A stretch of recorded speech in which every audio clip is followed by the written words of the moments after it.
Well, good morning everyone and welcome to the Environment and Infrastructure Committee meeting on Wednesday the 26th of January. I've said this before numerous times, I'm going to say it again. Hopefully this will be the last virtual meeting that we have. There is even a possibility we'll be back in the chamber for our next one. For the proceedings, can I remind, as I always do, councillors to use the chat function. Please don't use the hands up function because I can't see everybody on my screen at one time. So if you could use the chat function to alert me to the fact you want to ask a question or make a comment. As always, I'm asking for one question at a time. If you've got more than one question, can you go back round the cycle and we'll come to you at the end. Kirsten, can I ask if there are any apologies for today or any substitutions, please? We have no apologies, convener. Thank you very much. Can I also now ask if there are any declarations of interest, and if there are, can you put DI in the chat box for me, please? And I'll wait for just a minute. I have a point of clarification from Councillor Ling. I'll come back to you in just a moment, Councillor Ling, if we'll wait for any declarations of interest yet. Councillor Ling, do you want to advise me and the committee what your point of clarification is, please? It's to ask Committee Services, Convener, thanks for taking the point of clarification. If it's felt that a policy is approved by this committee previously and there seems to have been a material change to it, is there any, obviously ask the convener if he would be willing to discuss this today at this meeting, because it was the committee that passed the policy in 2017 and he thought there was no need to, and I see in the press he said the people of Perth and Kinross didn't care about this change. I don't know where he verifies that from, but I was wondering that the point of clarification is there no means that any elected member can bring a point or to be discussed at a committee if the convener decides that he doesn't want it discussed. So it's Committee Services I'm looking for advice from. Okay, can I just park that just for a moment, because I have just realised I didn't do a roll call, and I think if you don't mind, Councillor Lane, we'll do that first, and then we'll come back to that. So, Kirsten, sorry, I forgot to do this. Can I ask you to do the roll call for me, please? Yes, good morning, members. When I call out your name, if you could please confirm that you are present. Convener, we've heard from yourself. Councillor Bailey. Present. Councillor Baird. Present. Councillor Barnacle. Present. Councillor Donaldson. Present. Councillor Duff. Present. Councillor Gray. Present. Councillor Jarvis. Here. Councillor McCall. Present. Councillor Parrott. Present. Councillor Robertson. Present. Councillor Simpson. Present. Councillor Smith. Present. Councillor Williamson. Present. Thank you. All members are present, convener. Okay, thank you very much. So I think the question from Councillor Ling was addressed to Committee Services. Is there someone from Committee Services can answer that for us, please? Yes, Convener, I'm happy to try and answer it. Could I ask Councillor Ling, wasn't quite totally clear on the specifics of the question. I think you were referring to a policy, but I wasn't quite sure what specific policy you were referring to. It was on the road repair, pothole repair policy that was signed off in 2017, where it described the different criteria that would apply and the names given to these repairs. That has altered, but this committee and nobody has been informed of it. So I was looking for clarification as to how we bring this if the convener refuses to discuss it. Okay, so I think what you're saying is if there's a change to a policy that was previously approved by the committee, if that policy is going to be changed, would that be brought back to the committee? So the answer in terms of a specific change to the overarching policy would be yes, if that's something that was previously decided by committee within the committee remit. It may be, and I don't know the exact specifics that you're referring to, but it may be that there is a kind of operational change within the boundaries of that policy that was the executive director decided to make a change. But I would need to look into the exact specifics of the policy. On your second point in relation to other elected members other than convener you're wishing to bring something to committee, there is the option for any elected member to put forward a motion. However, that motion would need to be deemed competent by the head of legal and governance, and then that could be debated at the committee if other members felt that they wished to do that by ways of a political motion. Well, I thank you for that. I would wish that we could discuss it, and then it would be found out if it is an operational change or it's actually a material change to what is stated. So I would ask the convener to allow us to have an emergency motion to debate this, and I'm sure I'll get somebody to second that. Okay, I noticed actually Councillor Bailey gave you an answer to that question, which is just as you said. So if you have a motion, whether it's an emergency one or not, Councillor Ling, if you'd like to submit the text of it, we can have a look at that. Do you have text handy that you could share? No, because I hoped the response from you, the email I sent to you, would have been a positive response, and we wouldn't have had to go through this. So I will read. I will state the text. The text is to revisit the policy of in 2017, it was decided at committee where it was described what a first-time permanent repair would consist of. And now the first-time permanent repair was quite specific, what constituted a first-time permanent repair. And now a first-time permanent repair is counted, but not following the specific criteria that was stated in that policy. Okay, Scott, can you advise me if that's a competent motion, and I'll decide if we're taking it or not? Sorry, Convener. I think if Councillor Laying is proposing to put forward an emergency motion to consider, my suggestion is that we need to have a short recess so that we can get the exact wording from Councillor Laying, and we would need to look at that in terms of competency and procedure. So my suggestion is that if there is an actual procedural point being put forward by Councillor Laying to move an emergency motion, then we need to have a short recess to consider that. Okay, it's now 9:38 according to my clock. We'll recess and we'll convene at exactly 9:45.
Okay, just to keep everyone updated, I think we're going to have to extend the recess by a few more minutes. I'll come back to you as soon as I can.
Okay, is everyone back? That's maybe a strange question because I won't know. Is it worth doing another roll call, do we think, or will we just crack on? Kirsten or Audrey, give me some advice. It looks like everyone's in, convener, but I'm happy to do another roll call if you'd like. No, I think if you're comfortable, everyone's in, let's just crack on. Scott, can you maybe update us on where we are, please? Convener, just to clarify, myself and Councillor Lane and the Executive Director, along with my colleague Kirsten from Committee Services, had a brief discussion with Councillor Lane, and Councillor Lane has confirmed that he now wants to withdraw the emergency motion that he was proposing. So we now just revert back to the main business. Okay, thank you very much, Scott. Councillor Simpson, can I just remind you to stay on mute, please? Now, I think we'd done declarations of interest, but we hadn't done the minutes. Is that right, Kirsten? Yeah, that's correct, convener. Okay. Okay, can I ask committee if they agree that the minutes that were submitted from the last meeting are an accurate representation? And I see Councillor Robertson has a question on the minutes. Councillor Robertson. Yes, thank you, convener. Could I ask, at the last committee meeting, we had a service update on our staffing situation and stuff with regard to COVID, and I'm wondering if we could have a brief update again, because I'm aware that we seem to be, this is just anecdotal evidence, but we seem to have, I've been told that we're short of planners and we're also short of road safety technicians. So if an officer could give us an update of where we are with staffing and how close we are to getting these matters resolved. I think, Councillor Robertson, you said it's anecdotal stuff. I'm slightly concerned about launching that onto one of the staff who may quite rightly wouldn't have that information available. So I'm kind of loath to say no, well, but I'm going to call in Barbara Renton. Just hold on a second, Councillor Robertson. I'm going to ask Barbara Renton her views on that, and I just certainly don't want to launch any of the staff into specific questions about recruitment and planning and that kind of thing, which they will not be prepared for. So Barbara, can you maybe comment on this? Yeah, thank you, convener. I'm happy to give a very brief overview, sort of just then, you know, sort of in terms of COVID, you know, sort of over the course of the Omicron, you know, sort of variant rise, then we've always been able to maintain all of our services, you know, sort of particularly very frontline services such as our waste collection.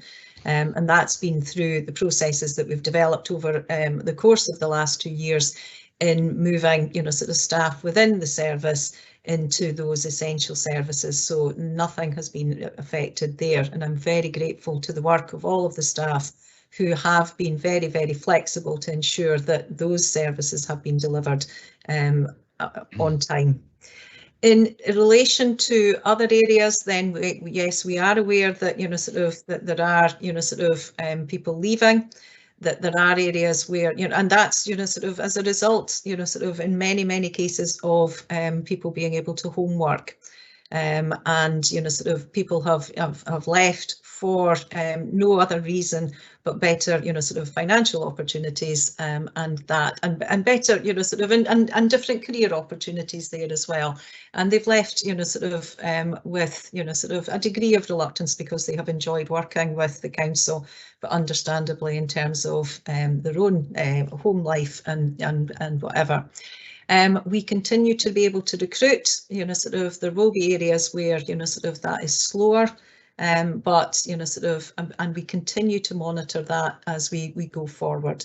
And if there are any areas where, you know, sort of we are experiencing any difficulties, which I am not aware of, that you know, sort of that is causing a huge amount of concern, then the heads of service are aware of it and working with HR to be able to address that. Thank you. Okay, thank you for that, Barbara. Thank you, Convener. I think that's been really helpful. But personally, as a councillor, I would appreciate if we were told if there was difficulties, staffing difficulties in certain departments, because it does affect our ability to deliver the services that we try to do. And often I hear when I chase things up, I'm told, oh, we can't do it because we've got no staff to do it. So it'd be useful. I'm just passing this through you onto Mrs. Renton, if you could possibly in future try and give us an update when we're down on staff, so we can at least when constituents contact us, we can explain the difficulties we're having. Thank you. Thank you. I'm sure she'll take that on board. A question I see from Councillor Barnacle. Councillor Barnacle, is this in relation to the minutes or is it something else? Because I'm keen to get these minutes approved and move on, but if it's a question about the minutes, happy to take it. Thanks, Convener. It is about the minutes. It's a point of clarity on the 20-mile-an-hour speed limit trial. What was resolved, I think, in relation to point 4, I think it was mentioned that the report with recommendations would come forward, but not without full consultation if there was an intention to remove any previous speed limits authorised, if you get my drift. I think that was a point that was made. Okay, Barbara, are you able to comment on this, or is there anyone from Roads and Traffic? I don't know if there's anyone actually specifically here from Roads and Traffic, but Mark Butterworth is here, but I don't know, okay. You know, sort of. Mark's just stuck an E in the box, so Mark. Yeah, no, absolutely. We will consult on all of those the traffic orders, and if we do, whether we continue with them or whether we remove them, but there will be that consultation. If anything is removed because the consultation is not supportive, we'll bring that back to committee. But if these are confirmed, we will just manage them through the normal sort of delegated process. But any changes will be brought back to committee. Thanks very much. Okay, thank you, Mark. Okay, can I finally ask if we're happy that the minute is an accurate record of the last meeting? Then we can move on. Agreed. Okay, thank you very much. So that takes us on to item 4. This is the waste management plan. And before we start, can I thank members who came along to the briefing session I think it was last week or maybe the week before. Waste is an incredibly complicated matter, as I think we now all know.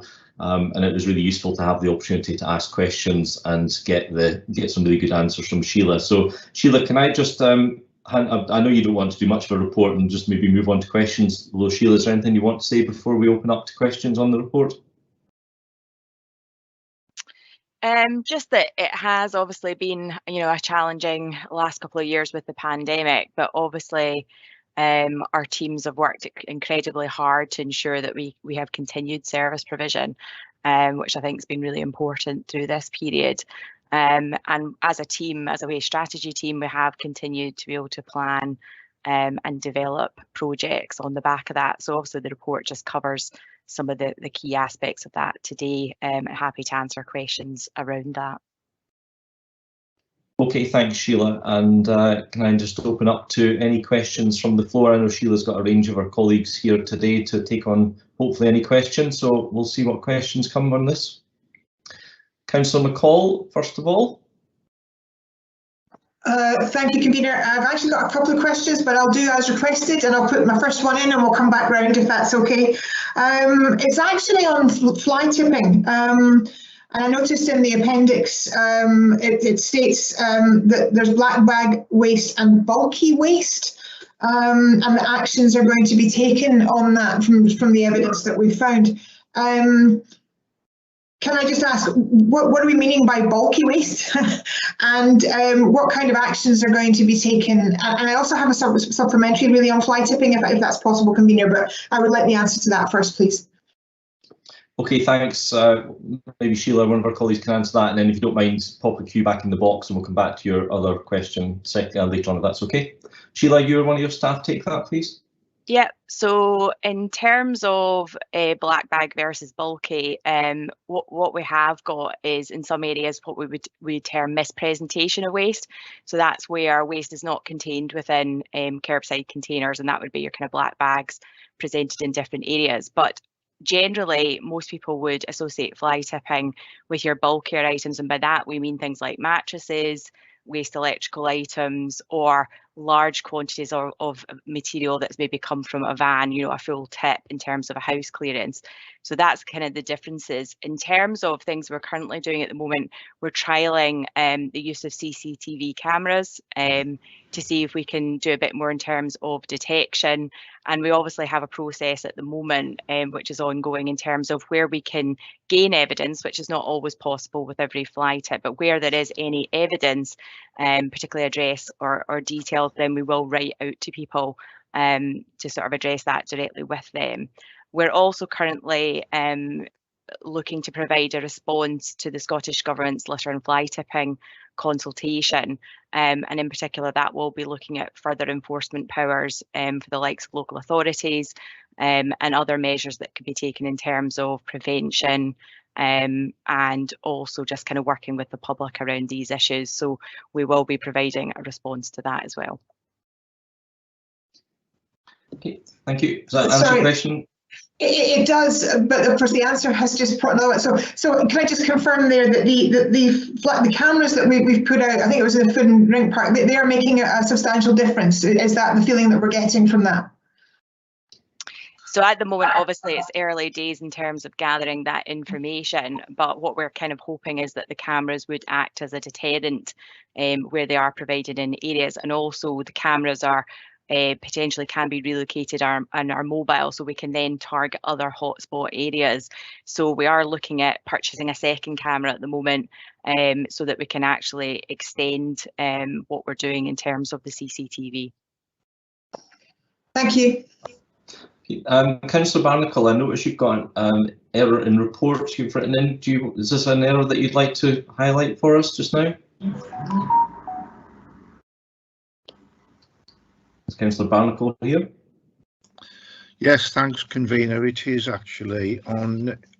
Could I just direct you to paragraphs 110 to 111.5, which is concerning the blue bin recycling interventions, because it says in paragraph 111.6 data showing an improvement in contamination rate.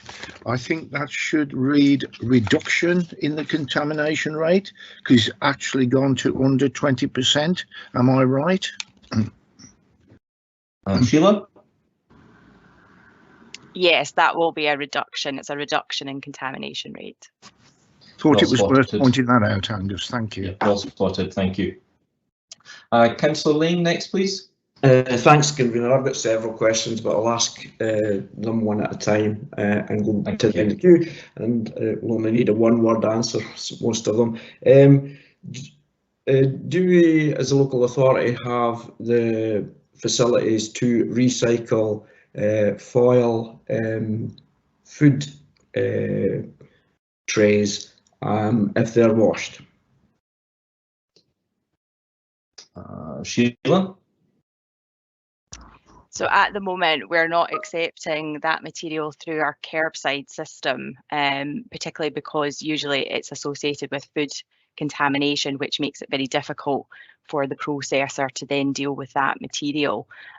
Clean foil, there is sort of separate collection points for things like clean foil, but usually anything sort of associated with foil food packaging is more challenging to deal with. Convener, I just wanted clarification on the answer there. If it is cleaned and washed, do we have the ability to recycle it? Not currently through our curbside service. So Sheila, when you say not through our curbside service, that doesn't mean we couldn't recycle it through another way, I assume. We accept foil in our can banks. So at our recycling points and centres, we have can banks that accept foil. Thanks. Thanks, Convener, for the clarification. That's all I want to know, that we can actually recycle it. Thank you. Thank you very much. Councillor Williamson, next, please. Thank you, Convener. My question is around about on page 12. It's about the Stick to 6 campaign. I would be interested to know how many housing associations and or third parties have had to pick up the bill for having dustbins emptied that were considered to be contaminated by bin crews. Well, I'd be surprised if we have that level of detail to hand, but I'll ask Sheila anyway, and if it isn't available, we'll be sure to get it to you. I don't have that level of information today, but we can provide that to you. And Sheila, will you provide it to the whole committee as always? Yes, we will, yeah. Okay, thank you. Apologies, I was on mute. Next is Councillor Robertson. Thank you, Convener. Firstly, I found the presentation that we had last week really helpful, and it's answered a lot of the questions. But since then, I've actually somebody sent me information that Sainsbury's and Kinross, I don't know other supermarkets are doing this, but they've got a bin for all sorts of film and paper packaging, plastic paper packaging, and which is an absolute nuisance of a waste product to get rid of. I know it's hard for us. Is there any plans to introduce something where people can actually recycle all the things like bags for bread bags, vegetable bags, carrier bags, all that sort of plastic wrapping stuff?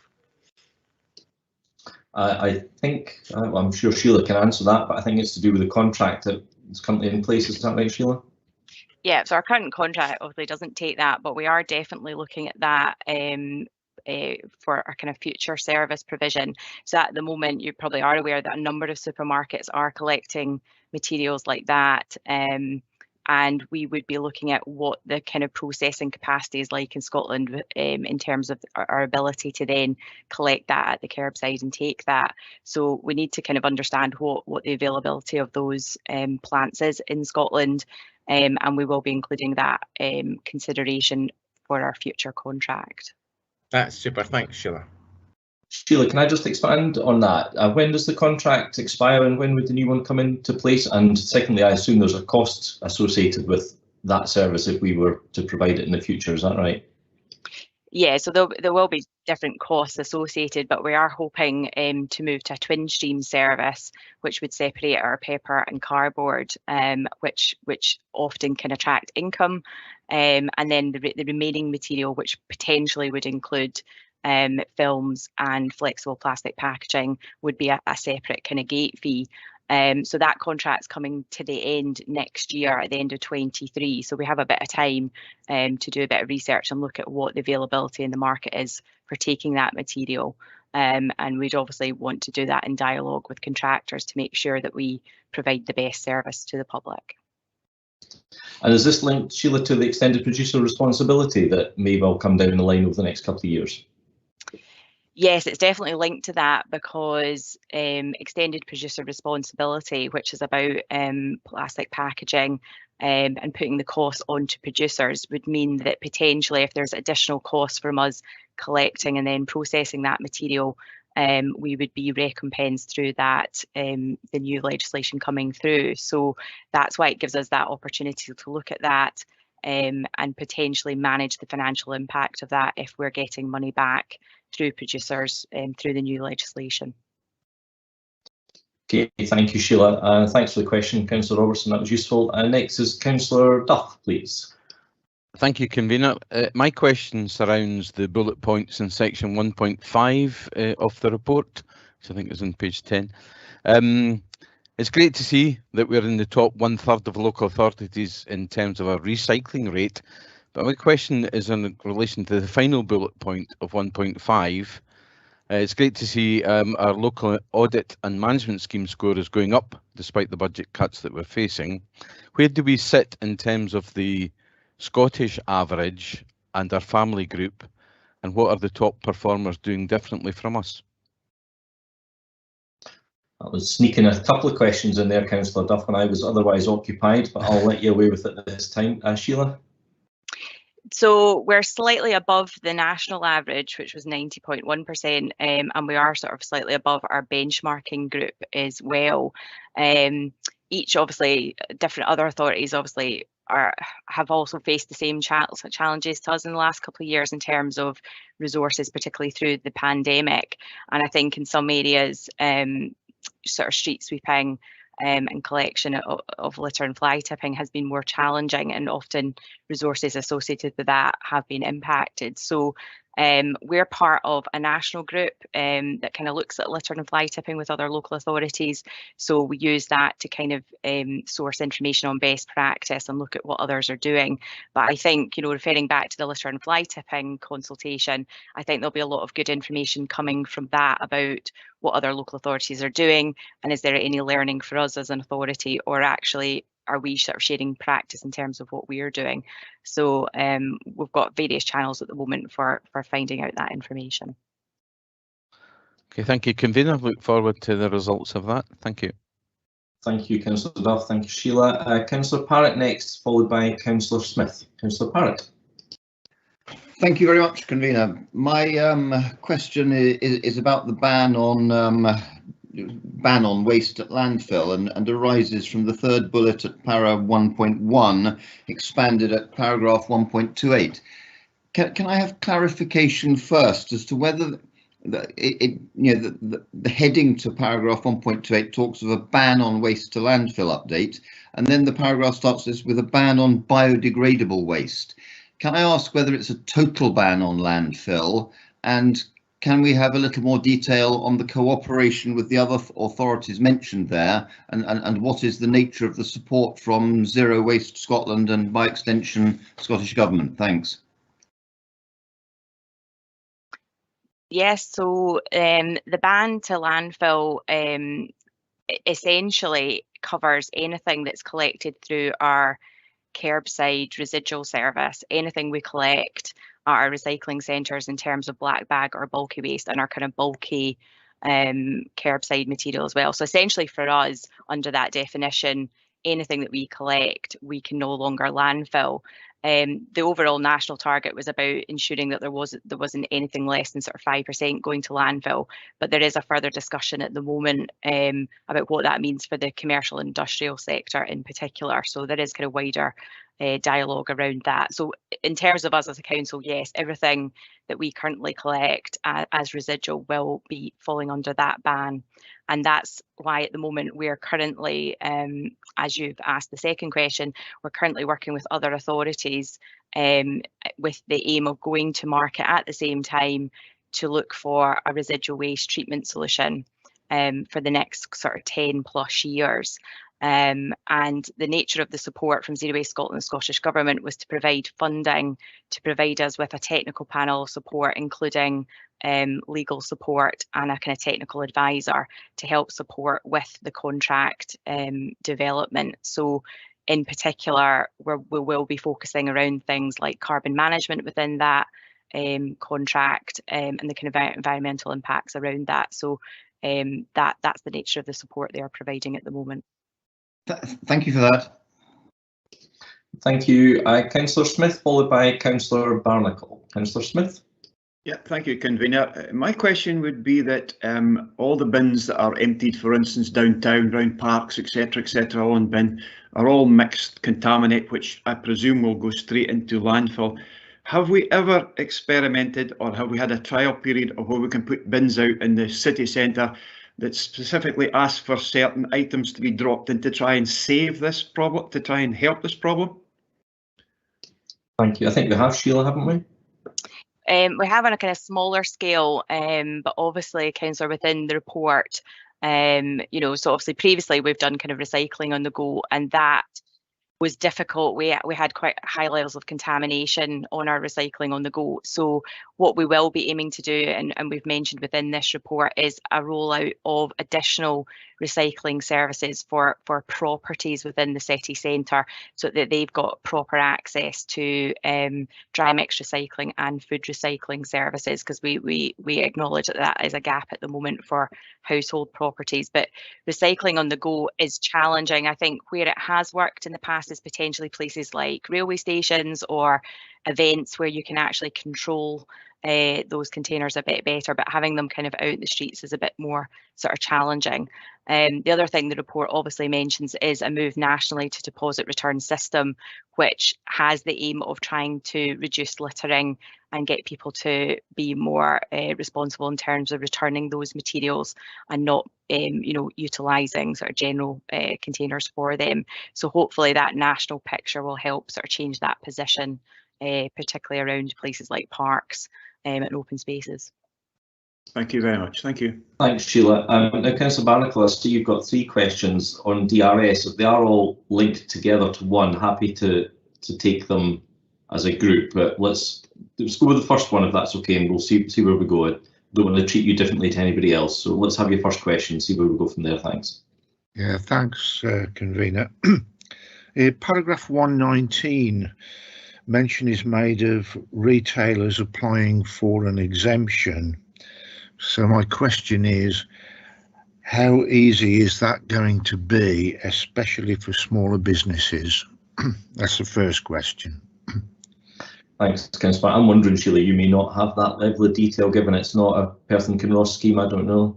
Yeah, we're still waiting to get a bit more information ourselves around that sort of process, and then obviously we'd be happy to kind of circulate that through local business channels, but we are still waiting for more information ourselves on just how that will evolve. Okay, Councillor Barnacle, let's have the other 2 questions if they're all as quick and simple as that, and if they are all DRS related. Yeah, I think I might get the same answer actually, Angus. Para 120 mentions Circularity Scotland. I've never heard of them. Are they publicly accountable? Do they have a board that includes elected members, and are these in place? That's the second one. Guessing same answer, Sheila, is it? Do you know anything about this? Yeah, so Circularity Scotland essentially is made up from drinks producers. So, you know, I think they've now got the majority of those kind of involved within that. I think it is not kind of public accountable in the same way as a local authority. So I'm not sure about what level of information sort of will be sort of forthcoming around what they're doing, but obviously we then rely on updates from them in terms of providing information on progress and what's coming forward. Sorry, Sheila, I just interrupt. That's quite interesting. So it's not going to be like the Teesside Contracts Board or anything, as far as you're aware. It will be just private businesses. Is that the way it will work? Yeah, it's the producers that are kind of within that kind of board that sort of makes that up. Okay. Yeah. Okay, sorry, Councillor Barnacle. If you might get the same answer again, but let's try and then we'll move on. Yeah, if we see a DRS scheme, and I'm increasingly sceptical about that, it will take considerable plastic from our waste system, which must have a wider benefit, but would there be a revenue reduction to PKC? Yeah, so we did some initial modelling a couple of years ago when they started to look at deposit return system. The initial modelling showed there was potential for over 100,000 saving, but I have to kind of caveat that modelling was done at a point of time when we had certain market prices. I'm also now aware that potentially Circularity Scotland have done some new modelling, and it may be likely that projection that we now have might not be correct. And again, we've been kind of asking questions around whether there will be an opportunity to kind of remodel that. But yes, there will be material coming out our collection system. And obviously they have targets which are kind of ranging up to 90% recovery. So there is potential for savings there, but it's about how quickly that will occur. And also kind of what the market kind of prices and forces are at that point in time. Thanks very much. Thank you. Sheila, just I don't want to open this up into something massive. If this is a straightforward thing, do we make money selling the plastic bottles and the tin cans that will go through the DRS, or is there still a net cost to us, or do you not know because it's all part of the whole big scheme? So at the moment, our dry mix recycling contract is an expenditure contract because obviously we're collecting all those materials together. There was potential through deposit return system that if we were able to extract material, the council might be able to get revenue for that. However, on speaking to processors, that is quite challenging to do. So we will be looking at that, but I think obviously what we're aiming to do is separate out our material into a twin stream to try and then mitigate costs that are incurred to the council currently for processing those types of materials. Okay, thanks, Sheila. It is incredibly complicated, isn't it? So, Councillor Donaldson, I see you put QS. Are they all on the same topic, or could we do one at a time if they're separate questions, please, just to keep everybody the same? They are separate questions. My second question is about the timelines on the proposed incinerator, but I'll come back to that in a minute unless somebody comes in before me. It's on the appendix and it's under, I think it's point 101, Asset Management Review of Waste and Recycling Infrastructure. And what it states there is this work has been supported by a public consultation for public toilets and comfort scheme partnerships. It then states about buildings, opening hours, facilities, so on. And then it states the next stage is to appoint a consultant who will compile the information collated and present high-level costed options for future consideration. And then finally, a report will be brought to a future committee with the findings and recommendations. It's specifically on public toilets, and it is part of waste, quite clearly. Could I just ask Sheila what the current state of play is? Sorry, can I just clarify? Do you mean generally on the asset review? Is that what? Yeah, and in particular on public toilets. Yeah, so at the moment we're carrying out a wide-ranging asset management review, which covers our recycling centres, our waste depots, transfer stations, and all ancillary buildings, and that obviously includes our public toilet infrastructure. I suppose just to clarify, although we mentioned in that the consultation for toilets, the wider points about appointing a consultant and bringing something back to committee would be on the overall asset review. Yeah. But obviously within the consultation work we've done around public toilets, there was obviously a number of things that came back from the public. One of which was moving to a card-based system for public toilets, which we are looking to trial this season in Pitlochry. There was obviously some comments about our unattended toilets, about condition, etc., which again correlates with the information we have ourselves from our building condition surveys and our suitability surveys. So at the moment, we're just pulling all that information together to kind of look at a kind of future set of recommendations. But obviously that also has to be done in tandem with our property colleagues, looking at the condition of the assets and what work would be needed going forward to sustain those assets, or what would be required financially. So we need to sort of compile all of that together and bring that back as a set of kind of high level options for elected members to sort of consider. The other thing we're doing as part of the toilets is reviewing our comfort scheme provision. That has been obviously more challenging during the pandemic. A number of businesses that were comfort scheme partners did shut during the pandemic, so we're kind of going back and looking at our comfort scheme provision and just you know, this again, the suitability of that as we kind of move forward. So all of that has to be considered in tandem to ensure that we have the right assets and that they are, you know, in a suitable condition and they're suitable for the public going forward. Can I just follow up? Just to ask Sheila, in terms of the timing on this, the next meeting of Environment and Infrastructure is on the 14th of March. Not sure if at that meeting we will have anything on road defects, which we were discussing earlier. But on this, the overall asset management review, is this really something for the next administration, Sheila? Yeah, I think timing wise, we haven't appointed the consultant yet. So I think in terms of timing of this, I think it would be later this year we would be looking at in terms of timescales. It might be a case of we might need to bring back to committee this maybe in parcels of consideration, but that's something we will kind of look at as we move forward. So for instance, if elected members were minded to discuss maybe the toilets and comfort schemes as a specific issue, that could be looked at maybe separately for things like recycling centres and the depots. Right, okay, that's helpful.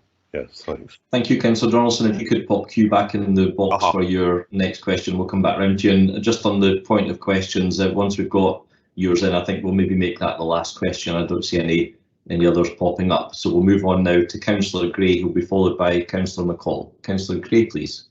Yeah, thank you, Convener. My question refers to paragraph 1.7 of the report. The final sentence, it's really the wording of it, which I find distressing simply because I don't believe it's accurate.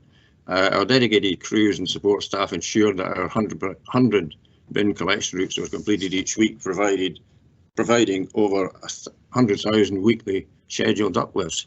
This certainly was not true in South Allen, and I feel, excuse me, it's remiss if I didn't raise it regarding Mutual Village in particular, who had 1 week in early September where they had no uplift. There are other routes in the rural areas where they weren't uplifted either. Excuse me again. But these are slightly more forgiven simply because of location, etc.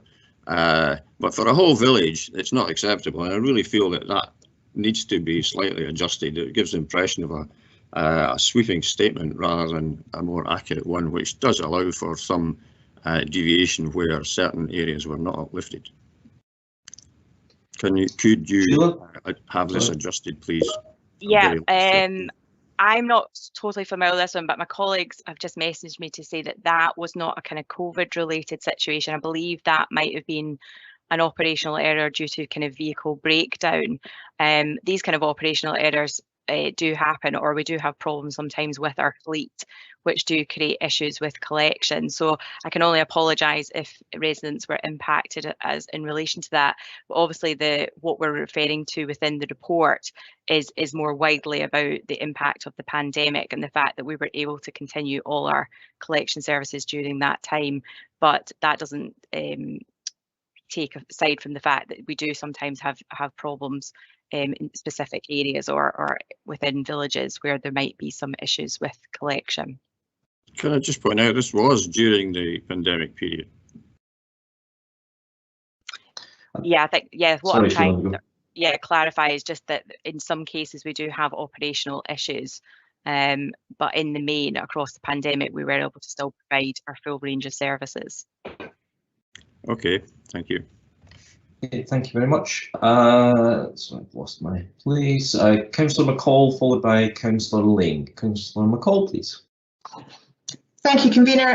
Yeah, and thank you for coming back round to me. It's actually a little bit to do with the pandemic and also to do with our own single purchasing policy within Perth and Kinross Council on 98 in the appendix. Must have been a large increase in face masks, gloves, etc. that the council have had to do, and equally we're now looking, as was mentioned earlier, at possibly coming back to high street and back to more office working, which is obviously going to have an effect. So it's a sort of a two-pronged question. One, what's been the upshot of the pandemic and the masks and gloves and bits and pieces regarding general waste, but equally, how is that going to affect our own internal policy, and how are we making sure that we minimise the single-use waste when something like this occurs, where everybody's got to have masks that they've got to dispose of within 30 minutes, etc. Yeah, so obviously through the pandemic we have seen an increase, particularly through our residual waste stream. That's still running at the moment about 10% higher than what we would have projected, and we are aware that a lot of that will be a lot of single-use items, as you've mentioned, like the face masks. Now obviously there's health and safety reasons why that has to occur, where in general with the public and nationally what we've been trying to promote is obviously the use of reusable face masks where people can do that. So obviously that's still a message we're keen to encourage, but obviously there will be situations where disposable masks will still have to be used for a period of time, and that's correct and right to do. So yes, we are kind of seeing that. I think in terms of the wider single use, now that we are looking at potentially a return to offices, my team will be kind of refocusing on the single-use purchasing policy, and obviously mentioned within the report is the fact that there is a legislative change coming up in June this year around plastic items. So it's just ensuring that those are that we're addressing those through our purchasing and just looking at opportunities for that. So yeah, the team will be in the next month meeting with relevant members internally and with other partners such as Tayside Contract to look at those kind of opportunities and how we address that going forward. Thank you. It's nice to see us being so proactive. Thank you very much. Thanks, Sheila. I just want to tidy up a couple of loose ends before we move on. Mark, I just noticed you had an answer in the box which was way down the bottom. I missed it. Was that a previous question and have we moved on, or is there something else you'd like to say? Thanks, convener. No, Sheila answered the question. It was in relation to the number of bin collections and the routes, etc. during COVID, but Sheila's answered it. Thanks. Okay, thanks. Sorry, I missed it. It was right down the bottom. And Councillor Lang, I'll make sure you get all your questions, I can assure you, but I just want to make sure that we're doing it in the right order. So if you're right at the end, you can ask all your questions in one go. But let's go ahead with this one, and you'll be followed by Councillor Williamson. Thanks. Yeah, I'll stick to the protocol. Thank you, and have no two-pronged questions, just one. So, thanks to your helpful intervention. It's been said that we can and do have the ability to recycle foil food containers. I would just like to ask a question. Is my research correct that to recycle foil, the imprint or the footprint of carbon footprint of recycled foil is 5% the carbon footprint of creating new foil from aluminium ore? Well, that's a very detailed question, so I think Sheila may have a challenge in her hand, but I'm sure she's up to it. And if she doesn't know, I'm sure she'll be able to find out for you, Sheila. Yeah, I don't have that level of detail to hand, but obviously one of the actions that we mentioned within the plan is kind of drilling a bit more into the kind of carbon impact of the materials that we collect, but we haven't specifically, Councillor Lane, looked at the foil, but that's something that we could look at in a bit further detail. Sheila, I can send you the link where it shows that if you want. And I was going to say that would be helpful. Yeah. seems crazy. Two people researching this. Thanks. I'll get with to the end of the story later. Okay, right. I'm looking. We're getting a chapter at a time. Thank you, Councillor Lane. Is that you for the moment? You happy to come back again?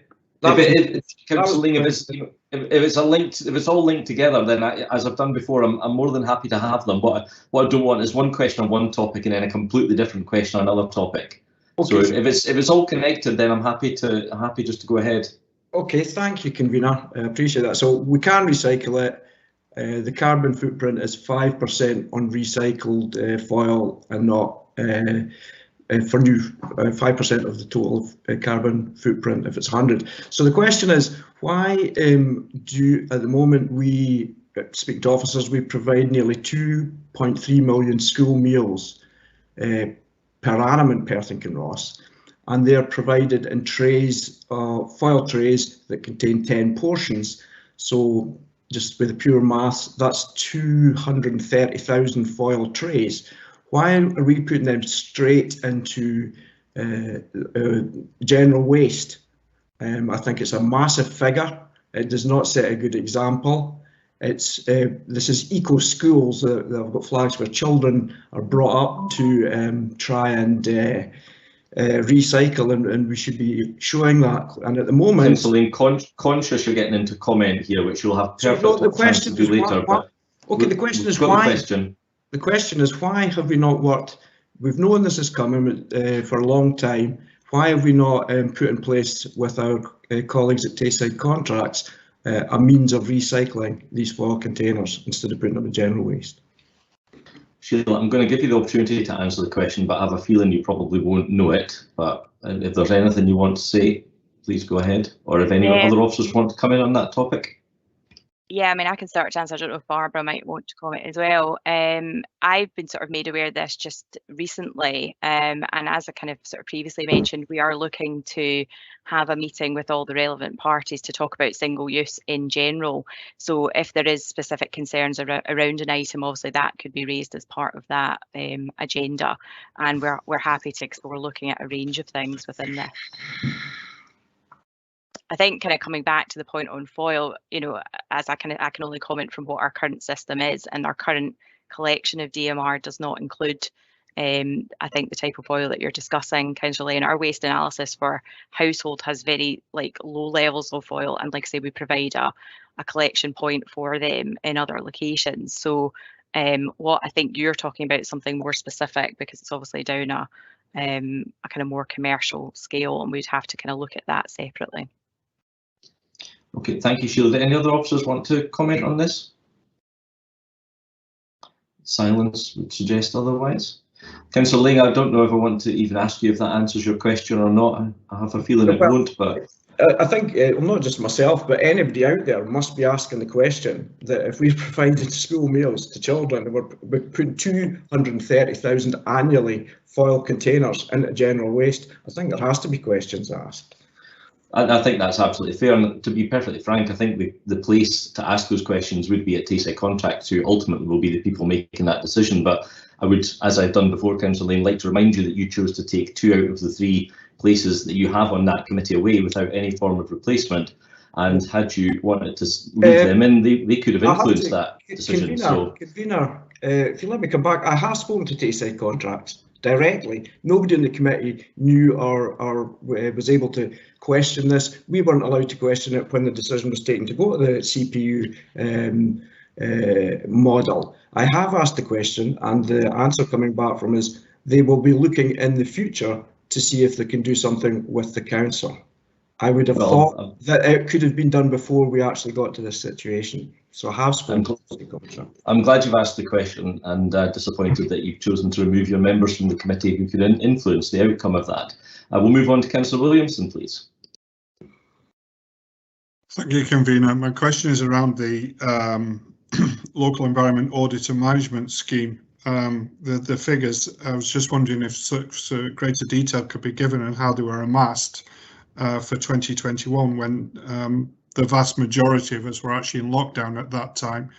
And according to an email that I received earlier this week from council officers, we don't have the resources to provide a full service.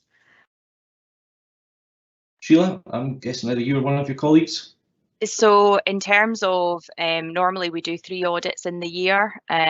We did carry out the audits because they're done within my team. I think possibly we only did 2 audits though as a result of the pandemic. So what we get, because we do that in conjunction with Keep Scotland Beautiful, is we get a full report which has a lot of analysis and data. So again, happy to circulate information on the full report if you want to kind of see the full data set sort of behind what was looked at.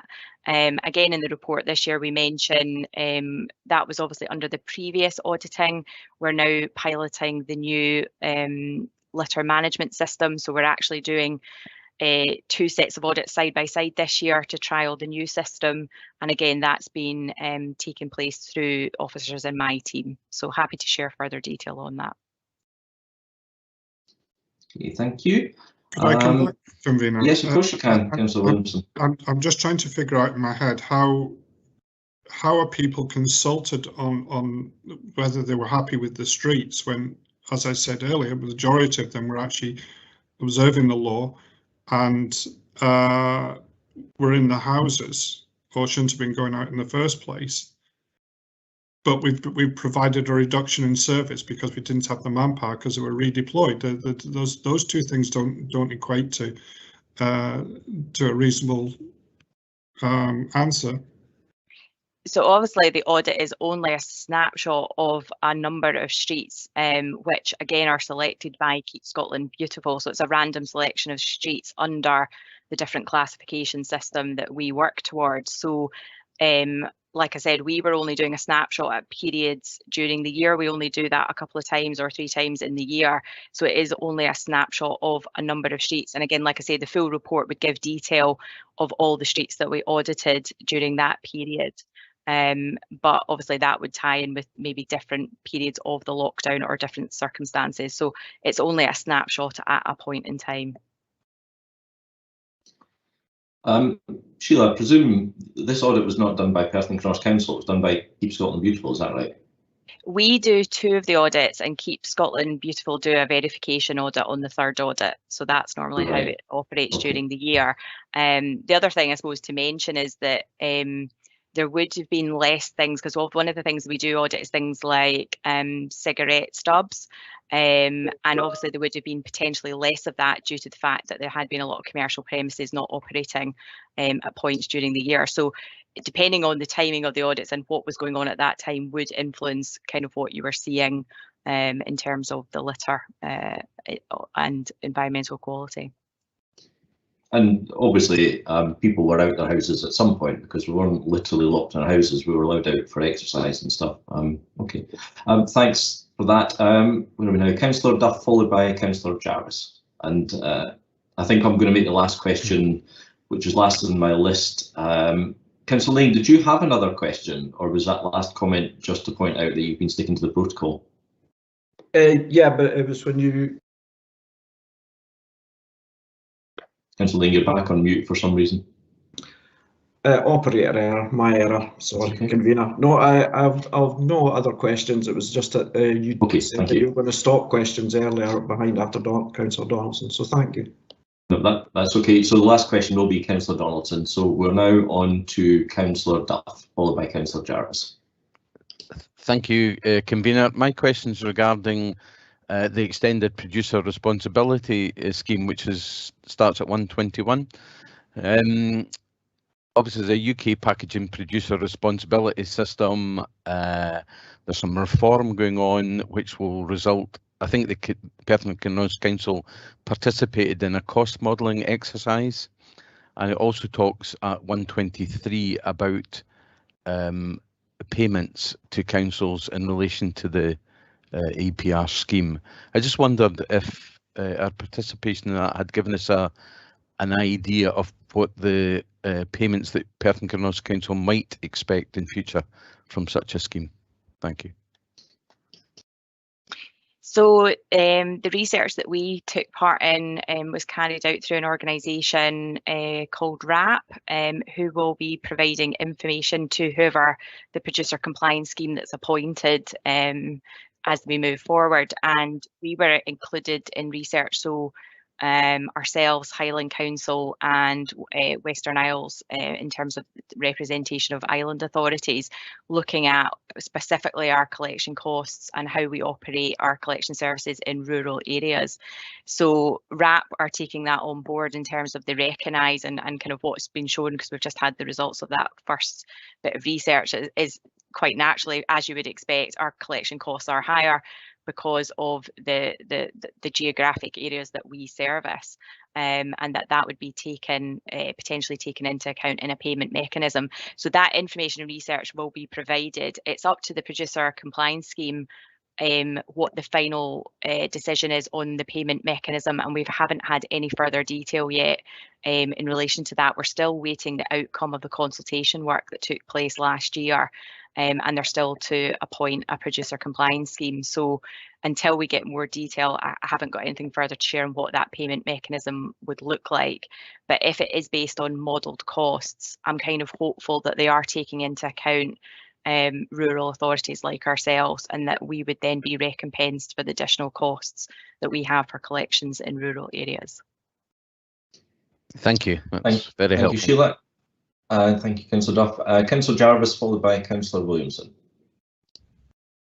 Yes, you'll be glad to hear that some of my questions have been answered already, and I'm left with one which I hope is quite simple. It's one of the questions I get asked very, very frequently, and it's about the support vehicle that's behind the lorries. You know, the restrictions are being lowered all the time, and I just wondered if we have any news about when this might, you know, be stopped.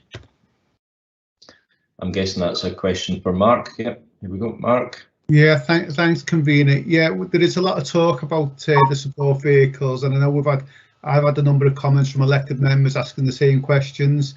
At the moment, the rules require us for that to still be in place. We do talk to other authorities, of course, to see the arrangements in those locations, and we're also meeting with trade union colleagues. I think it's next week to talk about this issue. You know, as quickly as we can move back to normal work, and if there is any such thing, we will do. But at the moment, we are in some cases still with the support vehicle. There is a situation where voluntarily our operatives can go back to 3 in a cab, and they don't have to require a support vehicle. But at the moment, that's just a voluntary basis.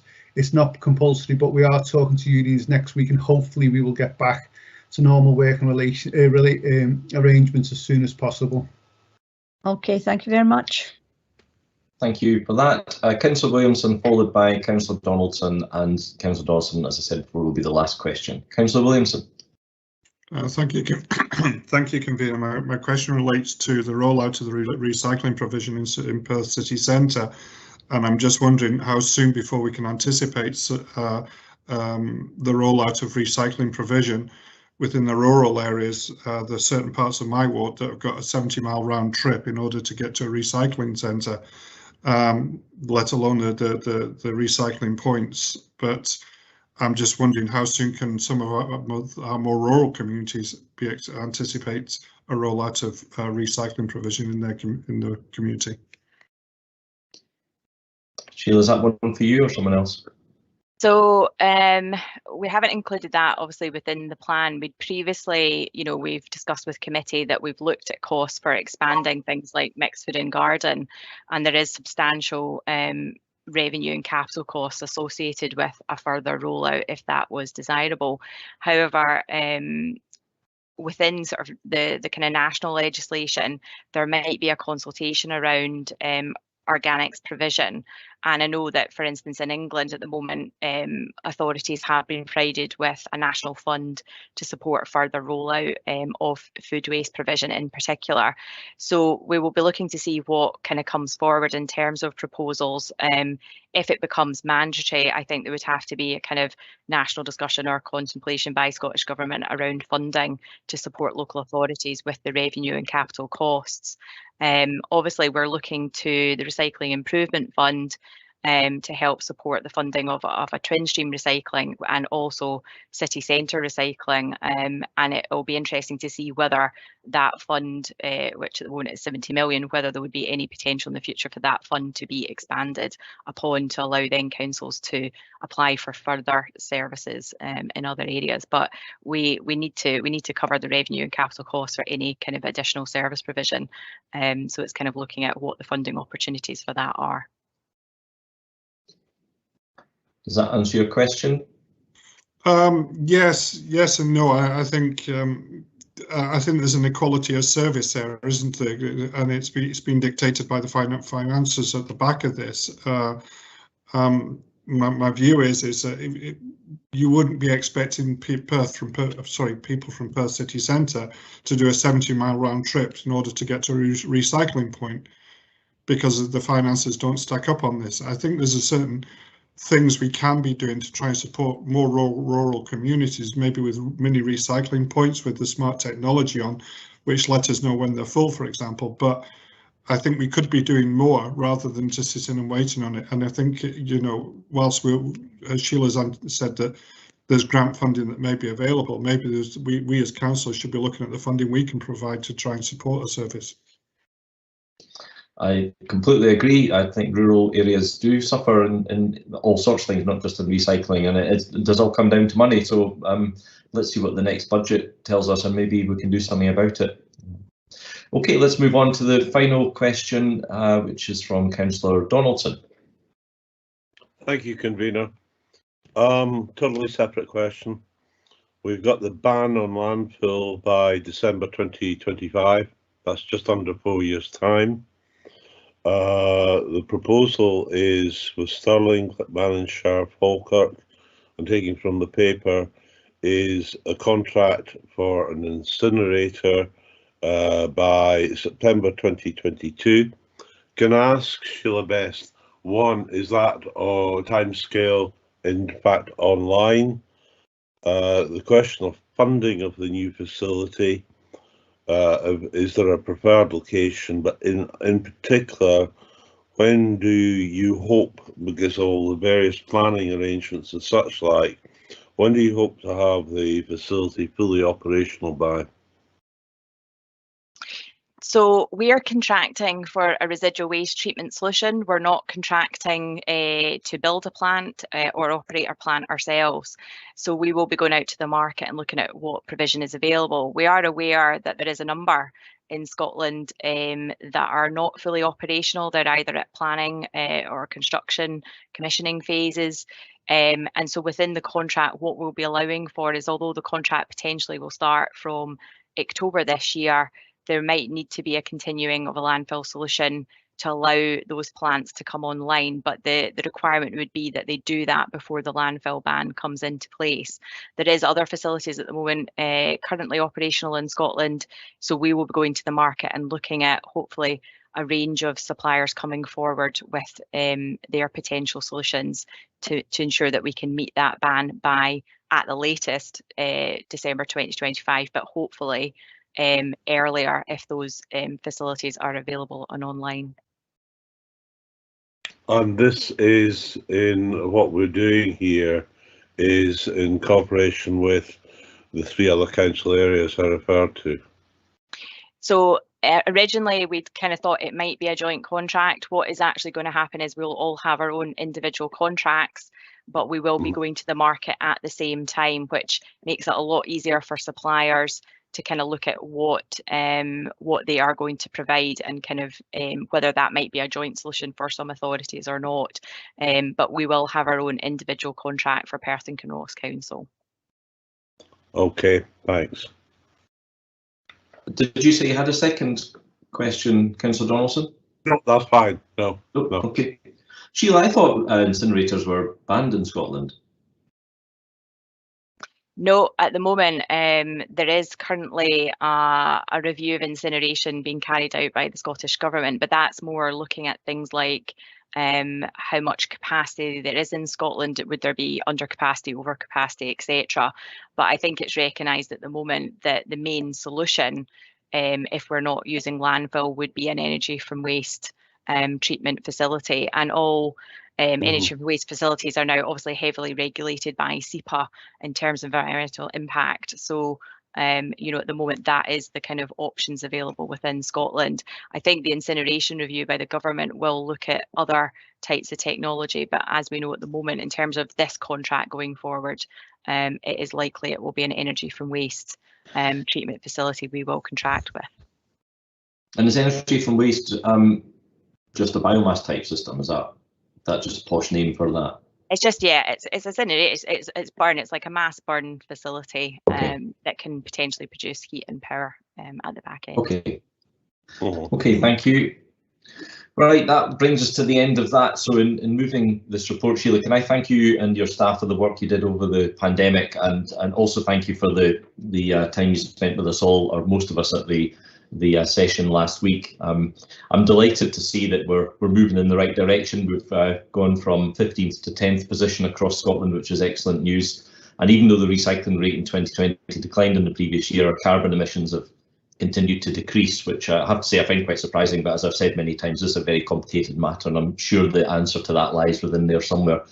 And our focus on 2022 is on supporting residents and communities to fully utilise our services, encouraging positive behavioural change, improving our recycling rate, and working towards net zero ambitions and planning for service changes in 2023. On that basis, I'm happy to move the paper, and I believe I have a seconder. Councillor Baird. Thank you very much, Convener. And this has been quite an interesting morning, and it's great to see that so many councillors are actually really interested in waste and want to know more about it. But it's good that they want to know about it, but I think a lot of the solutions actually lies in the hands of every person, not just councillors, the whole community. The council can provide all the facilities, they can give us guidance, they can educate us, but we actually need the people of Perth and Kinross to actually do something about it. Think what they buy. Do they actually need it? Once they've bought it, do they have to throw it away quickly? Can they reuse it, repurpose, cut down the amount of waste we all create, and make sure that we all get rid of our waste sensibly? There's absolutely no reason for anyone to fly tip anywhere in Perth and Kinross. And living in a rural area, I know lots of people had to put up with fly tipping particularly throughout the pandemic. But thankfully, Perth and Kinross are doing something about it now with their camera, and hope this will be a deterrent. So I've great pleasure in seconding this paper this morning. Thank you. Thank you, Councillor Baird. I'm going to open up now for comments. So if anyone would like to make a short comment, could you put C in the chat box? And we're going first off straight to Councillor Parrott, please. Thank you very much, Convener. I have to say, waste management is a far more complex issue than I had ever appreciated it was 7 years ago, and I'm delighted with the efforts that are being made. And in particular, I'm referring to action number 102 in the plan. I think from everything I've seen and heard, the rollout of the city centre bin hubs in Perth has been a great success in getting rid of the old dreaded pink plastic sacks. And I'm delighted to see that we're now moving on to differentiation in the city centre bin hubs between residual waste and recycling waste, and the city centre can begin to make its contribution to raising our percentage of recycled waste. Thank you. Thank you, Councillor Parrott. Councillor Donaldson next, please.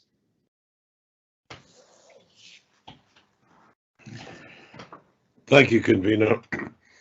I just want to refer back to my earlier question and just make one or two reasonably brief observations.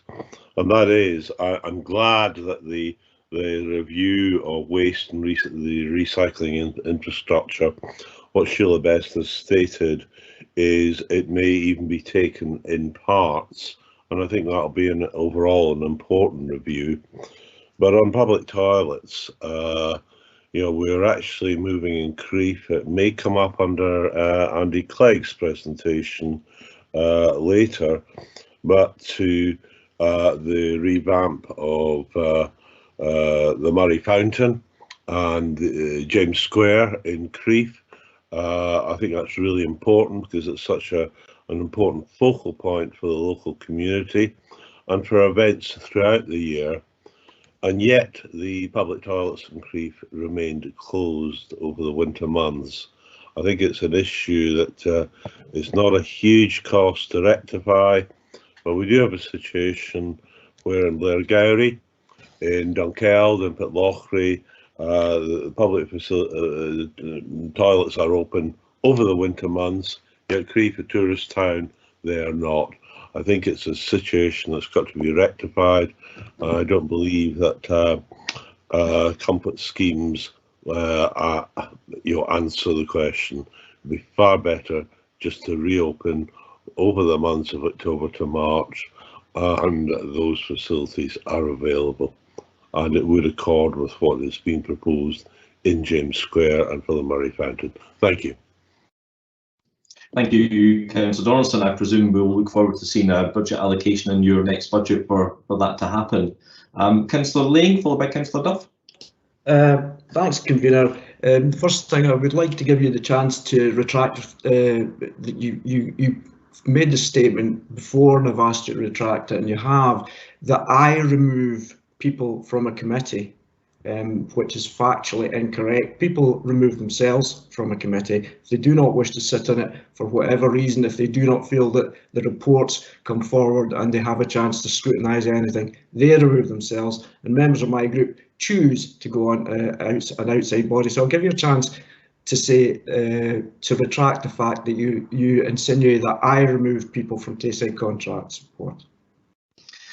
Thank you for the opportunity, Councillor Ling. I'm perfectly happy to clarify my point that you as an individual do not remove anyone from any committee, that the members of the SNP group choose to remove themselves from the committee and therefore not take part in the decision-making process at Tayside Contracts. And quite frankly, I'm disappointed because Councillor McCall, for example, was an excellent member of the committee and she asked really good questions.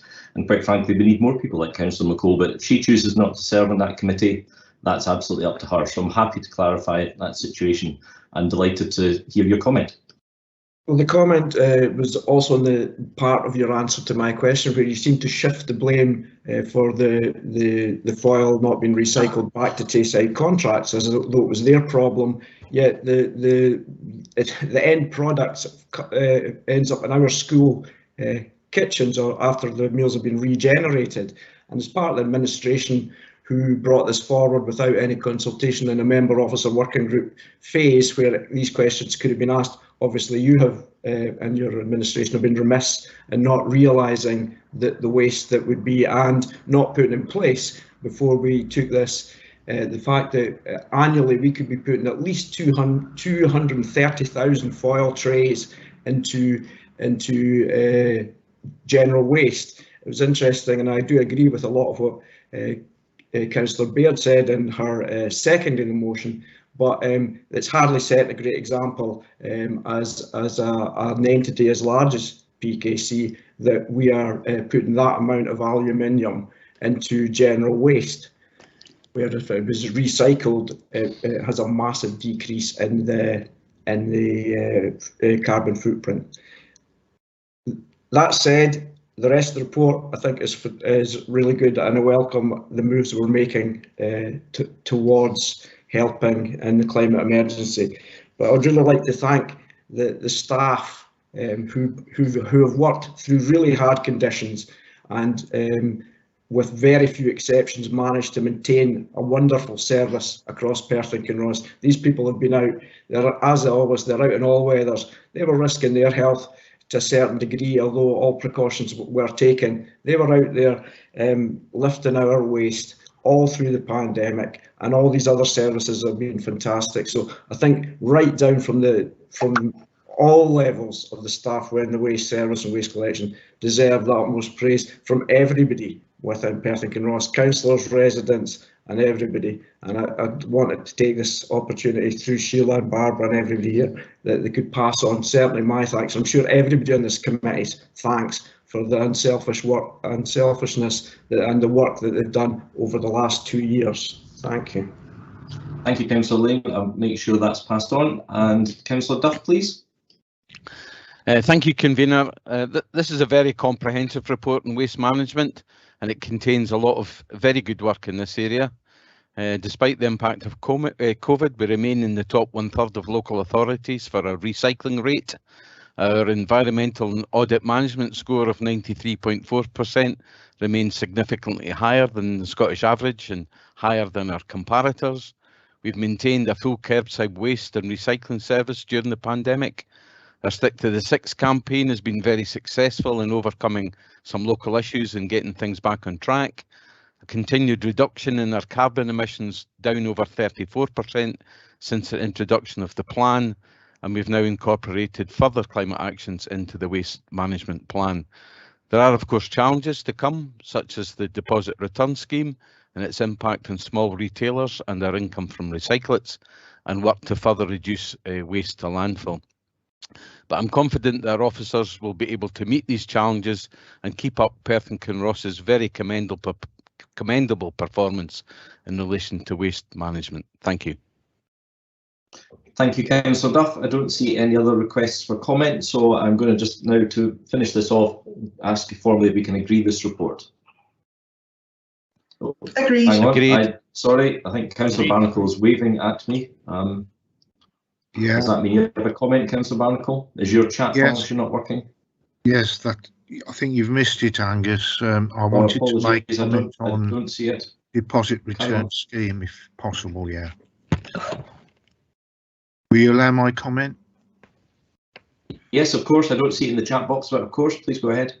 Yeah.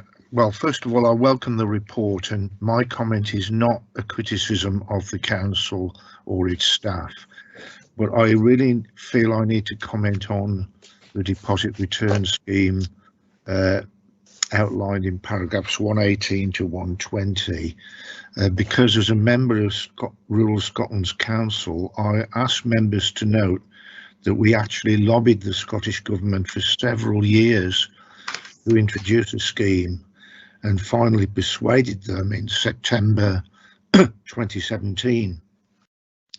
The system was originally intended to launch in April 21, but ministers decided in 2020 to delay it by 15 months to make sure business had more than enough time to be ready for the change. Now we find that the Scottish Green Minister responsible for delivery has delayed its implementation from July 22 to August 23, following intense lobbying from major retailers and drinks companies. This minister had previously backed the July 22 target date in the Greens Party manifesto. So I am personally furious at this further delay. I think it shows a lack of political will, and I don't accept the reasons given. DR schemes are widespread across Europe, and globally it is expected by the end of 2023 around 500 million people will live in territories which use them. How long do we have to wait before litter drinks, cans and bottles have become a thing of the past? It is estimated that this further delay alone would result in 173,000 tonnes of avoidable carbon emissions, 55 million pieces of litter and £7.3 million in avoidable refuse and street cleaning costs for local authorities in Scotland. I personally feel the Minister is presiding over a shambolic process, tendering secret, no information on start-up costs and whether the DR machines would be built in Scotland. So words fail me at present, but I felt I had to say that. Thank you. Thank you, Councillor Barnacle. I was watching the clock there and I thought you were going to run over the 5 minutes, but well done. Right, I think I've probably got to formally say, can we agree this report, and then we can move on. Agreed. When we're agreed. That takes us to item 5, and I'll pass over to Councillor Baird for this item. Thank you. Thank you very much, Convener. This is paper 5, the North Inch Golf Course Progress Report, and I'm pleased to invite Niall McGill to introduce the report. Neil. Sorry, calling him Niall. Neil. That's okay. So as a public municipal golf course, North Inch offers affordable and accessible access to golf, which encourages all the health, well-being and social benefits associated with playing sport. This has been highlighted greatly during the past 2 years of the pandemic, where golf has experienced a big increase in participation. The flat topography of North Inch also makes it an easy walking course, and allows our older generation of golfers to continue playing into their later years.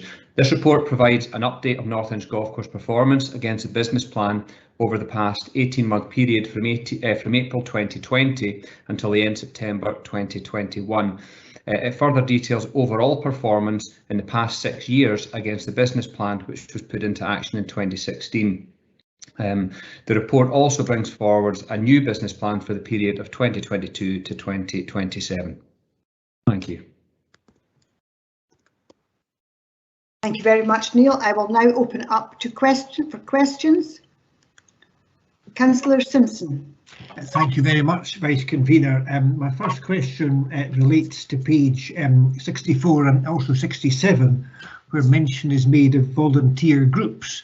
I wonder if we could have an update on how that is going, particularly with their ability to access external funds that now may not be able to access to maintain the course. So over the volunteer group is something that had grown over the first 4 years of the business plan.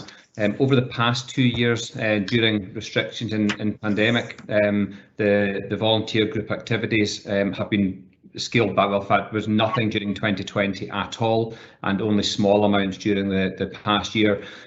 But we do still work closely with the North Inch Golfers Group, who now act as a fundraising arm. So there's a number of different things that they have raised funds for, both in conjunction with helping us improve facilities at the golf course. We have some new information boards that we had fundraising formed that highlights the history of golf in Perth.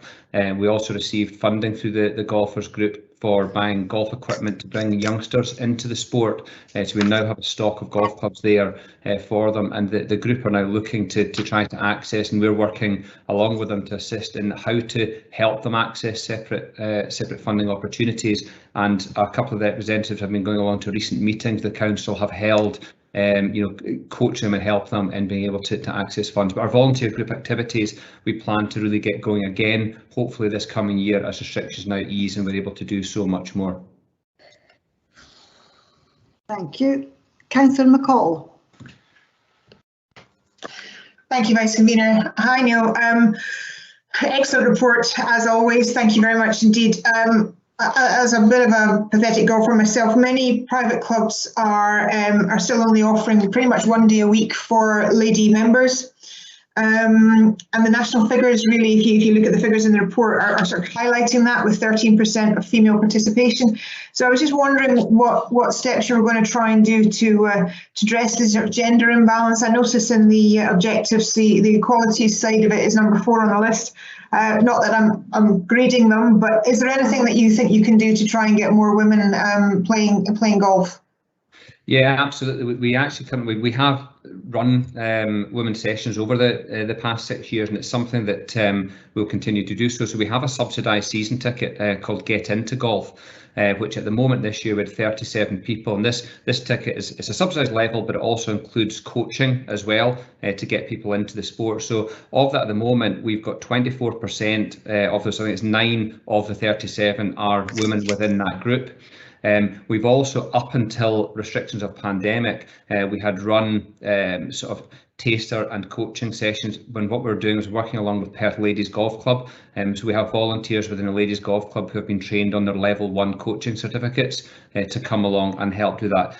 In 2019, as part of Solheim Cup at North Inch alone, we actually had over 300 women and girls take part in golf taster sessions. Again, that obviously came to a bit of a sudden halt during 2020. A couple of things we've done very recently is we have just been working with Scottish Golf, which is the national golf union, and we've created a new shorter length golf course. So we already have a small 6-hole course, but we have a proper course where ladies and juniors can gain handicapped. It's 1,500 yards shorter than a normal course, and that was just done, the work was done in September, October. So this is now an official golf course with Scottish Golf that takes away the full length of a course, and it's something that will make it much easier for ladies and for juniors also to get involved. So certainly this year again we will be pushing much harder to try and grow that 23%. Now that's not 23% of our overall season tickets, that's 23% of our new people, but I think that's where we've got to start from and try to to grow that more and more. Thank you very much. Excellent. Thank you. Councillor Williamson. Thank you, Convener. My question is about on page 43, 2.9, about the use of chemicals, and I was just wondering, whilst the report outlines that we're keeping chemical use to a minimum, actually how close are we towards minimising the use of chemicals? Are we still using it just for weed killers, or are we using it as chemicals for weed killer and fungicides on the greens? Yeah, we use, in a sense, of direct weed killer. We don't really use any at all. We do use the only fungicide we use is for Fusarium patch, if we get that on the greens. A lot of this has been circumstance based in the fact that our chemical input has always been very low, purely down to the budget that we work with compared to some of the big golf courses. But obviously, as things are moving much more away from that, it puts us in actually quite a good position to continue with the kind of cultural processes. Now that we have the greenkeeping staff back in-house and not with the external contractor, we've been able to purchase and procure some more machinery that allows us to do much more aeration, top dressing, and different processes there. So as for what I don't have is exact numbers on where we would sit, I do know that, again, based on the bigger golf courses, we do have quite a low chemical input, and it's something we will continue to try to reduce. But the chemicals we do put on will tend to be just feed and fungicides, and I say we don't, as for kind of glyphosate and weed killers, we don't really use that at all. Thank you very much. Councillor Robertson. Thank you, Vice Convener. Neil, the figures you've in the report are very encouraging, but all golf courses have got a capacity. Is the North End anywhere near capacity, or there's still lots of room for growth there? Yeah, we've still got quite a bit of space. The original business plan actually had a real sort of final target figure of season ticket holders to try and reach a number of 500. I think I have in the report that our projection was to reach 490 this year. We actually just signed our 503rd season ticket holder this week. We probably have capacity, well, we're probably running at the busy time somewhere towards 80% on tee times, but that's only during the sort of May, June, July kind of time. We would still, on season ticket holders, be able to maybe have another couple of hundred season ticket holders within there. The one great thing with a golf course also is that you could extend opening hours, for during the playing season, for as long as it's light both ends of the day. It gives us opportunity to expand capacity that way, but I think we're still a little bit away. A good number for any golf course is, if you can get into that 400 or 500 number where we are now, but there's still quite a bit of headroom there to grow that further. Okay, thanks very much. Thank you very much. Councillor Duff.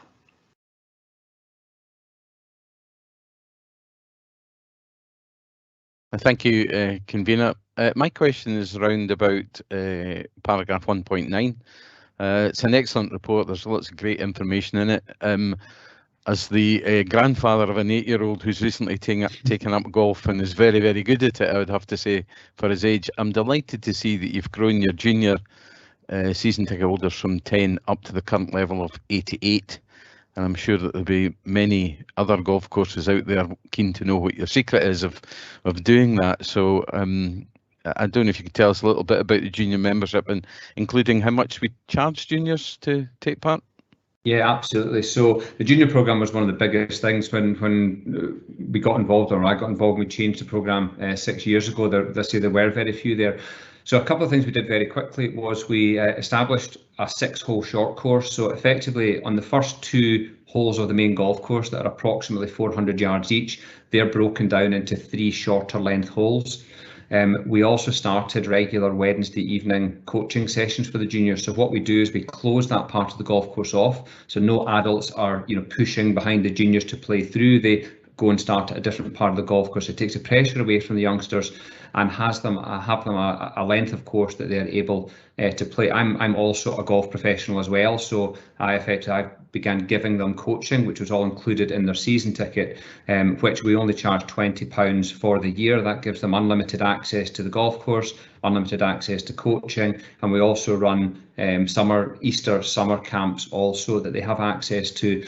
So effectively what we did was just put an offering out there that was great value. It gets children into the sport. And actually what worked really well, which was one of the kind of offshoots of this, is that we've actually brought more adults into playing the course and joining the course on the back of their children playing. As golf is, it's almost unique in its sort of multi-generational opportunity to play, that no matter how old you are, how good or bad you are, your gender you are, it's a sport that you can all play together, which is very difficult to do in many other sports. This new short course, the measured course I mentioned, this is us moving to the next stage. We've affiliated an official Scottish Golf Junior, so we're actually only the second one in the whole of Scotland.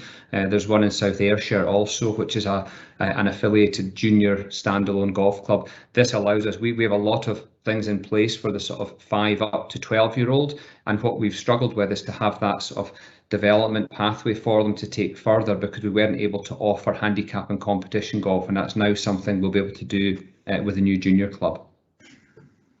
Thank you, an excellent response. Thanks. Thank you. Councillor Smith. Hiya, Neil. This seems like strange me talking to you, doesn't it? It doesn't seem for everybody else there. It doesn't seem that long ago that I was coaching them down the island. I think you were my first ever coach. I must say, you've done a wonderful thing. You know, the whole idea there is great. A couple of things. Obviously, it's getting busier and busier. Is there a ranger on the course? And the other one would be, is there a defibrillator anywhere near the course? So we don't have a ranger. What we do have now, though, is that with the greenkeeping staff being in-house. So I think back in 1997, the maintenance contract went out to external contractor. In April 2018, we brought the greenkeeping staff back in-house. We also changed our golf starter role into what we class a golf operative role. So their role combines doing golf starting, doing some rangering. We actually also have the golf operatives assisting the greenkeepers as well at times. So they're actually trained to do a number of the sort of less skilled greenkeeping tasks also. So and what we have found is the golf course has begun to, I suppose in a sense, police itself more as it's gotten busier and busier. The pace, we're very good pace of play, so we're still running at anywhere from 3 hours to 3 hours 15, where many golf courses are pushing beyond 4 hours pace of play. But with all the team there, we have communication methods between the greenkeepers and the starters, so we're able to deal with any issues in the course without incurring the cost of actually having a specific role there. The other, sorry, the other part of the question. Defibrillator. Do we have one? Oh, sorry. Yeah, so we don't directly have one at the golf course, but there is a defibrillator at Bell Sports Centre. What there would be opportunity potentially is that we are progressing with the new starters box facility, and there would be a potential to have a defibrillator within the new starters box facility. But at the moment, there is one at Bell Sports Centre as the nearest. Thank you very much, Neil. Thank you. Thank you. Thanks very much for answering these questions. Now, I think we're now on to the second question. So, Councillor Simpson, you've a second question. Thank you very much indeed, Vice Convener. My question relates to page 65 initiatives and 67 partnerships, and perhaps something that isn't there, and that is the cost of car parking for golfers visiting. Now, colleagues may be surprised to hear that I'm much bothered about motorists as I am usually, but people have been in touch with me to suggest that if they park nearby to the course, it can cost them more than the actual golf. And there are concerns being expressed to me that with the changes at Bells, it's already a bit of a lottery whether you can get parked at Bells or not for your golf. And I just wondered if there are any plans afoot which would encourage other golfers to link in with some sort of car parking facility, which would make it easier for existing and any potential new golfers to participate. Yeah, the parking over the years has always been an issue. Actually, the last 2 years has been completely different, with Bells only operating on a much lower level than it has been. There hasn't been any real issue with parking over the last 2 years. There is actually a negotiated, but there is a special rate in the Bell Sports Centre car park. So there's a 5-hour rate there for, I think it's 90 pence currently. On-street parking, metered parking further out, I think for the length of a game of golf, you would probably be getting into maybe £4 for that, which is still considerably less. You know, I say considerably less than around of golf is around £20 at the course. We do encourage, there's a very good bus route. There's quite a lot of local golfers actually walk to the course as well, but parking, I think at the whole North End, I think even over these last couple of years, there are more and more people using the facilities. Not necessarily anything that I would have much weight in, you know, in doing much about, but I think it is something that is becoming a bigger issue within the area to have a provision of parking for all the uses at North End through Bells, rugby club, golf, football, and general users. Might I have a very quick follow-up, Vice Convener? Yes, you may. Yes, just simply to ask Neil if he might come back to us with a wee update on this, because I think the concerns expressed to me are that there are to be changes at Bells. People are coming back in, and this is a problem that perhaps we could see off at the pass if we were to take some initiatives now. Yeah, I can certainly come back with some information. I can try to find that for you and come back to committee with that. Thank you. I don't really think it's Neil's problem to try and solve the car parking in Perth City, because that's maybe someone else to try and deal with. But I hear what you're saying about car parking at roundabout Bells and the North End. Okay, Councillor. Vice Convener, sorry, can I come in? I tried to put a chat in, an answer in the chat. Sorry, you know, sort of, I'll take this away. You know, sort of, I think you're right. It's, you know, sort of not Neil's responsibility. I think we need then to balance, you know, sort of the approach within the climate change paper in terms of, you know, an ongoing mobility strategy for Perth and the surrounding area as well. But happy to look at that and come back. I'm not sure what the overall solution will be, but there are many great minds behind, you know, sort of all of that. So we'll come back at some point. Thank you. Now, I think the last question is from Councillor Williamson, if I am correct. Councillor Williamson. Thank you, Convener. Yes, my question is about the report on the final page suggests that we have a total of income of £136,512. I was wondering, how close are we to financial sustainability, and the projected net expenditure on the golf course is actually going to flatline from this year going forward. Related in that is the provision of new machinery and all the other things that are associated with running a golf course. Yeah, so the last full year that we have is the 136. Sorry, I'm just coming to the report. 136 something thousand. We have a projected income this year, which is in the report there, of 170,000 up to the end of March. We have actually now just passed that figure. So we are going to meet the projected figure there and actually slightly surpass that. The level of subsidy, as you'll see within the report, has reduced from, I think, 167,000 down to a projecting about 47,000 this year. The figure, our kind of as such break-even point that was set in the initial business plan was a figure of 40,000, which was a figure that was calculated as the approximate cost to maintain the area of the North End if the golf course was not there. Now, taking even a sort of RPI index figure from there, from the 40,000 in 2016, takes us to about 48,000 just now. Our projection is to have about 47,000 subsidy this year, which I think actually will be slightly below that, and that effectively is where we look to flat line. The questions you say within the replacement of machinery, etc., we've actually worked very closely with Fleet Department, and as per other small golf clubs in the area, we're not really in a position to buy a £50,000 more to maintain the grass. So what we've actually been doing is, as Fleet Department are coming to the end of contracts with some of their machinery, we have been taking that on for the golf course. So some of the the Parkway, Ransom Parkway machines, we've got John Deere flat deck rotary mowers. We've been taking these because a 5-6-year-old machine is actually a fantastic machine for us to use on the golf course. And other machinery that we've bought, we've gone to the second-hand market as opposed to the as to the new.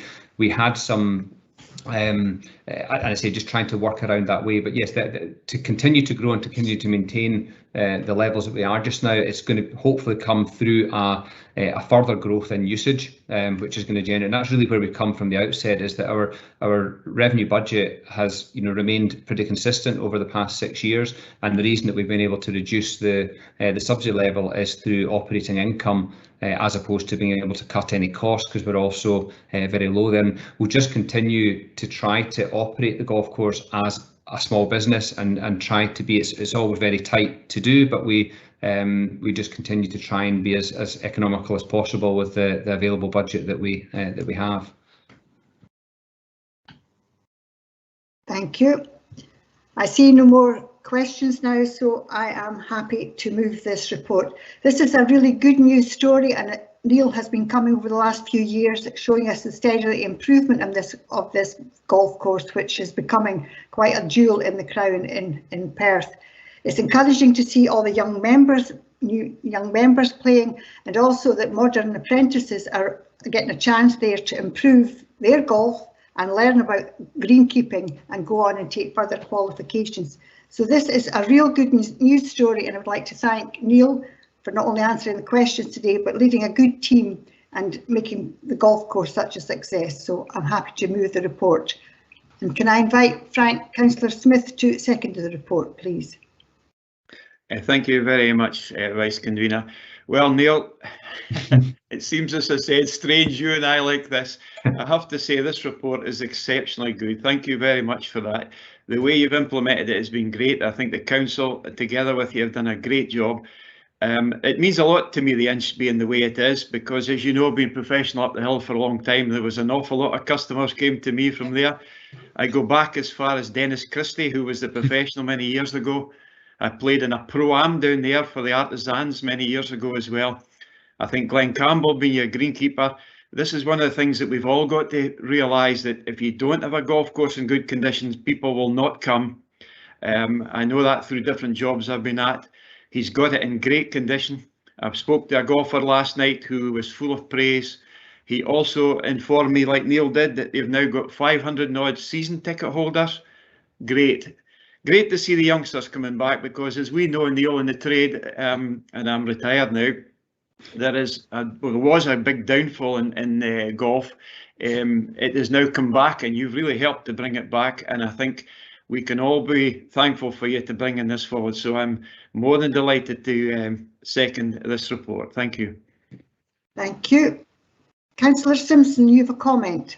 Thank you very much indeed, Vice Convener. I think I would draw everyone's attention to page 49 and the splendid performance summary report, which I would contend would be the envy of any golf course and any organisation in Perth and Kinross. And I think that Niall and his colleagues should be very, very proud. And we're past questions, but you do wonder how they've done it. But I think I know. I think one reason this has been so successful has been they've asked the customers, the golfers, what they would want, listened to them, and done what they've done in collaboration with them. So often in the past, I've been involved in campaigns to save post office services, bus services, when people who have said they have wanted these things have wanted them without the trouble of actually having to use them. On this occasion, obviously, Neil and his colleagues have listened, and the golfers have come in their droves, which is great news.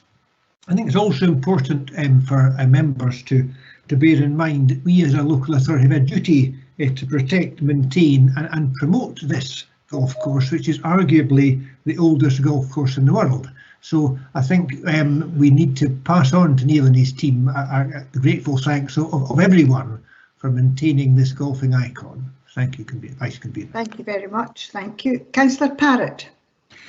Thank you, Convener. I think Neil needs to be congratulated for his leadership of and success with this 6-year business plan, which has reinvigorated very hugely the North Inch Golf Course. I can remember when I first joined the council, the future of the North Inch Golf Course was up for debate, and I'm delighted that back at the time we chose to persevere with and go on with the North Inch Golf Course. There can't, after all, be many urban wards in Scotland, like Perth city centre, that actually have 2 golf courses, and we want to keep it that way. The trick, of course, for the next business plan will be to retain the success that has been had up till now, and I'm sure that can be done through further innovation. And I hope some of that innovation in terms of attracting visitors from afar and perhaps competitions can build on what Councillor Simpson has just mentioned, the fact that it is recognised as the oldest golf course ongoing in Scotland, and I think we should exploit that fact for all that it's worth. Thanks very much. Thank you very much. Councillor Duff. Thank you, Vice Convener. This is a very interesting 30-page report, and if anyone watching hasn't read it, they just have to go, as Councillor Simpson said, to the infographic on Appendix 1. What an impressive scorecard that is. And I'm absolutely certain that every golf course, not just in Scotland, but in the entire United Kingdom, would be delighted to hand in a scorecard like that. Neil's passion for the sport and for Northinch Golf Club is obvious, and I'm sure a key factor in the results we have before us today. So my congratulations to Neil and to all of the Northinch team for such a magnificent championship winning performance. Thank you. Thank you very much. And I think the final comment is going to be from Councillor Lane. Councillor Lane. Thank you, Vice Convener. Yeah, I think the council itself, obviously can take a little bit of joy out of the way this has turned out. There'd be quite a few members sitting here that sat back in 2014, 15, 16, and we faced doom and gloom with the way that the downward spiral that the golf course was in back in that time. And there was suggestions that perhaps we should withdraw support and let the course be lost to the people of Perth and Kinross. I'm not making any political point, because it was unanimous, the decision of the people that sat in the Environment Committee back in that day, that we would bring forward the 6-year plan and give it a chance. What has helped was the willingness to give this a go by the council and elected members back then. But the defining moment was appointing the staff and Neil to do the job for us. It's a fantastic story. It's one that everybody within the council from then and who've supported it since should be proud of, all elected members and officers that I've worked with now to get us to this place. What a fantastic story to end this meeting on. It's one that when we work together, it shows what can be done.